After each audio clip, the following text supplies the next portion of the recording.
Hola a todos.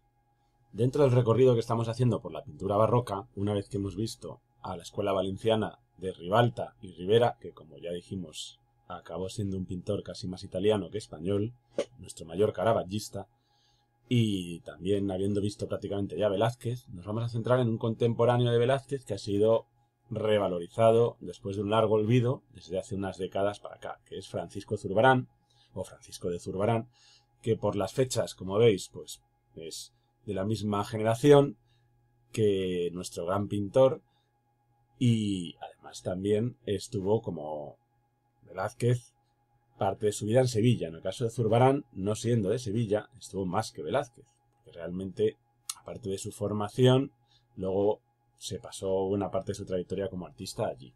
Y en cambio en la corte de Madrid mucho menos. Zurbarán era de orígenes vascos, pero nacido en Badajoz. Entonces será un carácter un poquito más probablemente introvertido, melancólico, ¿no? Menos andaluz, claramente. Pero ya desde muy joven se trasladó a Sevilla y allí se formó en un taller de otro pintor, no el de Pacheco como Velázquez, sino el de Díaz de Villanueva, que era un pintor de imaginería religiosa. Y destacó. Además, dentro de esta primera etapa juvenil, destacó en un estilo claramente caravaggesco, un estilo tenebrista y, sobre todo, que es lo que más le va a dar fama a Zurbarán, con gran habilidad para representar los estados más místicos o ascéticos de santos o de monjes. Es decir, momentos en los que están en comunión con Dios, con visiones místicas del propio Cristo crucificado o de santos, y momentos, por tanto, de un gran intimismo y de una gran religiosidad. Eso es lo que caracterizó ese primer periodo. Luego tuvo una etapa de crisis por la irrupción de Murillo, porque Velázquez ya se había ido a Madrid, ¿no? Él se fue a Madrid, no triunfó, a diferencia de Velázquez, sí que le hicieron encargos para el Salón de Reinos, lo veremos, ¿no? Pero no triunfó. Volvió a Sevilla, durante un tiempo tuvo bastante éxito en encargos de órdenes monásticas, que es en lo que va a destacar, en representar a monjes, ¿no? Y decayó después de ese momento bueno, de gloria, entre comillas, ¿no? Se dedicó más a encargos de menos categoría artística para América, para conventos hispanoamericanos, y sobre todo evolucionó buscando abrirse hueco por el éxito arrollador de Murillo y trató de imitar al propio Bartolomé Esteban Murillo en un estilo más dulce y menos místico. Bien, pues vamos a repasar esta trayectoria, como veis, larga, del maestro de Fuente de Cantos.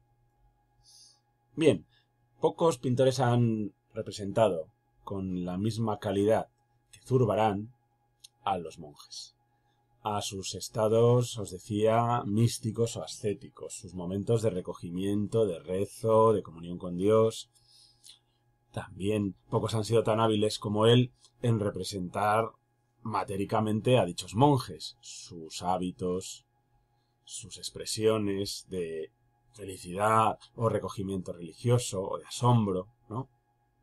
Todo eso lo hizo con mucho naturalismo, pero con mucha cotidianidad, que es lo sorprendente en un tema como puede ser tan poco natural como lo que estamos diciendo.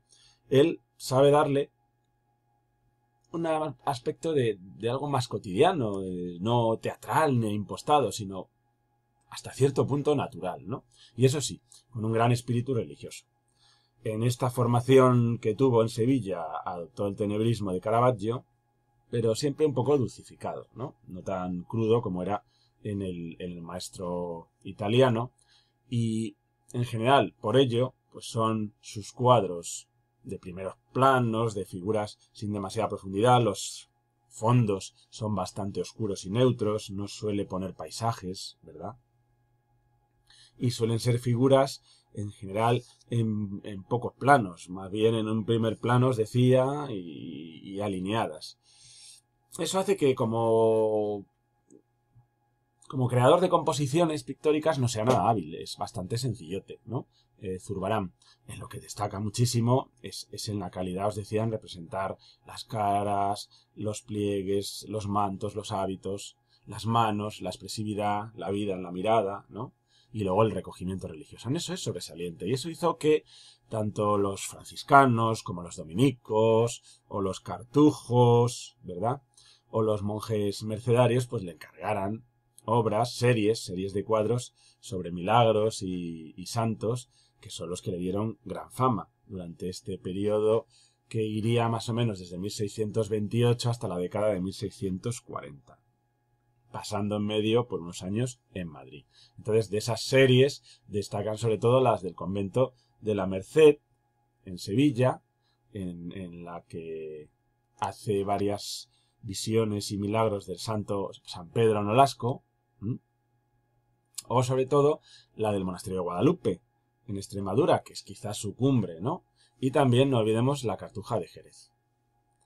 Ahora vamos a ver algunos de estos ejemplos, pero no hay que olvidar, os decía, su etapa breve, pero interesante, madrileña, en la que de la mano de Velázquez se convirtió también en pintor al servicio del rey y le hizo, para el Salón de Reinos, los 12 trabajos de Hércules. Lo cierto es que es un pintor más bien torpe en las obras mitológicas. Ahora vamos a ver estos trabajos de Hércules. Entonces aquí veis algunos, ¿no? Claramente Hércules era el trasunto de Felipe IV, un Hércules que había llegado a España, que había creado el Estrecho en una de sus tareas, que había cogido las manzanas del jardín de las Hespérides, ¿no? Que había vencido los bueyes de Gerión. Bueno, pues este Hércules queda en estas obras que hace para el Salón de Reinos, que están hechas para ser vistas desde abajo, no lo olvidemos. Enorme, con unos fondos con mucho contraste, mucho claroscuro, aún todavía deudores del tenebrismo, pero unas composiciones un poco torpes. No es que no estén bien hechos, ya digo, claroscuro, la propia figura de Hércules, pero quedan un poco torpes estas composiciones. Aquí podéis ver estas dos, ¿no? Abriendo el Estrecho, como veis a la izquierda, ¿no? O combatiendo a la Hidra de Lerna, en la de la derecha, perdón, al Cancerbero. Y no es lo más destacado de él. En esta etapa de Madrid también hizo la defensa de Cádiz, un cuadro de batalla, ¿no? De conmemoración de la resistencia de Cádiz frente al ataque de los ingleses, que sí muestra su habilidad para pintar marinas, para pintar el mar, pero también es muy teatral. Bueno, pues no es lo más típico de Zurbarán, ni muchísimo menos, ya digo que son sus series de cuadros para conventos, o en general las obras religiosas. Milagros, tentaciones, como vemos aquí en el caso de las de San Jerónimo, para la Orden del Monasterio de Guadalupe, donde podemos ver otra característica suya, que es representar a las santas, o en este caso a estas mujeres tentadoras que se le aparecen al santo, a San Jerónimo, como aristócratas del siglo XVII. De hecho, en los cuadros de santas, ahora veremos más tarde alguno, pues muchas veces se ha pensado que son realmente retratos a lo divino de damas que le encargaban retratarlas así, como si fueran Santa Isabel, Santa Catalina, etcétera, etcétera, que quedaban muy bien, ¿no? Aquí tenéis una de las obras que serían más representativas de Zurbarán, ¿no? Esta Meditación de San Francisco, es decir, que trabajó, por ejemplo, para los franciscanos, en la que podemos ver, aparte de esa sencillez en la composición, esa calidad en el hábito de San Francisco, en el cordel que lo ata, en su mirada ensimismada, en el respeto y el mimo con el que trata un tema de arrobo religioso, ¿no? De estado de comunión con Dios, ¿no? Muy tranquilo, muy estático, sin apenas movimiento, porque no hay casi movimiento, ¿no? En los cuadros de Zurbarán. Y con una luz bastante teatral que enfoca de manera muy naturalista a la vez, ¿no? Dentro de ese tenebrismo que os decía, al santo, desde un lado en este caso, creando bastante claroscuro, ¿eh? Bien, pues esos fueron los cuadros que le dieron gran fama en estas décadas de los años 30 y 40, mucho más que los cuadros que pudo hacer al rey. Este es uno de los más conocidos, el de la visión de San Pedro Nolasco, que estamos viendo cómo se le aparece un ángel que le muestra la Jerusalén celestial, ¿no? Y vemos al santo dormido en una actitud de lo más naturalista, con esos hábitos blancos preciosos que solo él sabe hacer, ¿no? O que al menos nadie ha hecho con su calidad. O esta aparición de San Pedro Apóstol, al propio San Pedro Nolasco, que impresiona, ¿no? Y en la cual tenemos esos dos mundos, el mundo divino de apariciones místicas y el mundo más terrenal del santo, en su celda arrodillado, ¿no? Con ese ambiente tan teatral de fondo negro totalmente y la luz enfocando a la visión mística del santo, que está, pues eso, en pleno acto de visión mística. Llama mucho la atención también para la Cartuja de Sevilla este milagro de San Hugo, mismo, ¿no? Porque vemos ahí a todos los monjes en su refectorio, con su comida tan frugal, ¿no? Y en el que observamos como, de nuevo, pues no es nada hábil en la composición. Veis que es un friso muy alineado de figuras, salvo estas dos que están más en primer plano, ¿no? Ahí os lo explico más. Estos son los típicos cuadros de Zurbarán. Pero también os decía que representa santas o mártires, como esta Santa Margarita, tomando como modelo aristócratas de entonces, ¿no? Ataviadas a la moda como grandes damas y que se llamaban, insisto, retratos a lo divino. Aquí tenemos a Santa Margarita y aquí a Santa Isabel de Portugal. Retratos en los que hace que la paleta se aclare, que no sean tan tenebristas ya y que haya una mucha mayor variedad de colores y sobre todo más brillantes, ¿no? Aquí podéis ver in situ donde estaban los de San Pedro Nolasco, que os estaba mostrando antes, en esta sacristía para los sacerdotes del monasterio de Guadalupe. Así que el monasterio de Guadalupe, que de por sí arquitectónicamente bien merece una visita, pues para ver a Zurbarán también.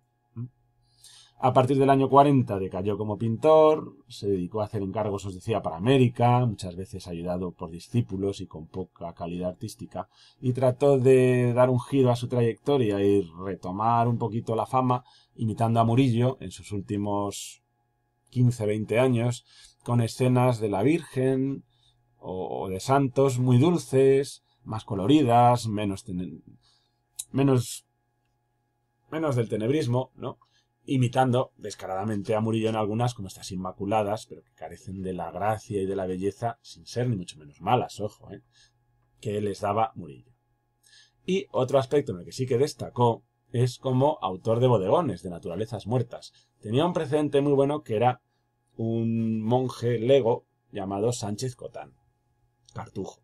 Entonces él conoció la obra de Sánchez Cotán, que trabajó en Granada, y los bodegones de Sánchez Cotán son bodegones muy castellanos, en el sentido muy españoles, de la austeridad. Son bodegones básicamente de cacharros, ¿no? Pues en estos bodegones también Zurbarán logró una cota de calidad para nada por debajo de Sánchez Cotán, sabiendo reproducir en los cuadros el brillo de la porcelana o del metal, su consistencia, la madera, la fruta, la escasa fruta que aparece, las escasas verduras, y con unos fondos otra vez, volviendo quizá a sus inicios, pues muy negros, muy tenebristas y unas luces muy contrastadas, ¿no?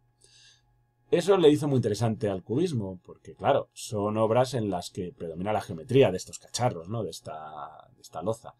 Y gente como Picasso, en ese sentido, pues le reivindicó mucho tiempo más tarde. Aquí vemos uno de los más conocidos que está en el Museo del Prado, que es este bodegón con cacharros, que sería pues el arquetipo de esta calidad que tenía representando bodegones. Bueno, pues este es Zurbarán, como veis, un pintor interesante, en algunos aspectos un poco torpe, pero en otros de gran calidad, y que merece la pena pues una reivindicación sin llegar ni mucho menos a la altura de Velázquez. Nos quedarían para acabar Murillo y pintores ya de la época de Carlos II, pintores ya del último tercio del siglo XVII, que veremos en otro vídeo. Hasta luego.